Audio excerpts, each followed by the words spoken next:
Ce soir, le président de la République, Félix-Antoine Tshisekedi Tshilombo, a signé une série d'ordonnances officielles, marquant un remaniement stratégique au sein des institutions et de la gouvernance en République démocratique du Congo.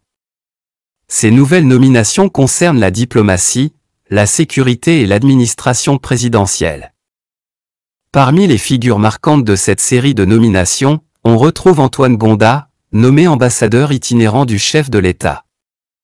Dans le domaine diplomatique, Émilie Mushobekwa a été désignée ambassadeur extraordinaire et plénipotentiaire de la RDC en Inde, tandis que Éric Niindou représentera désormais le pays en Mauritanie. À la présidence, Bob Mouba Ekombe a été reconduit dans ses fonctions de directeur du protocole.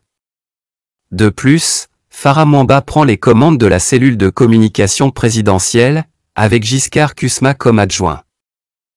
En matière de gouvernance territoriale, Louis II Karawa est nommé vice-gouverneur du Nord Kivu, un poste clé pour cette province stratégique, notamment dans la gestion des territoires de Walikale, Beni et Lubero, sous la supervision de Kinshasa.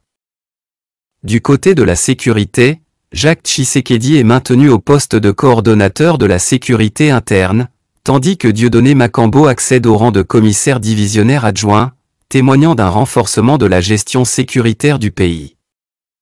Dans l'entourage immédiat du chef de l'État, plusieurs nominations stratégiques ont également été actées. Christiana Tshisekedi rejoint les secrétaires particuliers du président, et Tozi Manu Mpanou devient conseiller principal en charge de l'environnement, de l'urbanisme et de la mobilité. Enfin, en matière politique et électorale, Charlie Ntosi est désormais conseiller principal du président. Ces nominations traduisent une volonté de renforcement institutionnel et de redéploiement stratégique des compétences pour affronter les défis de gouvernance, de sécurité et de diplomatie.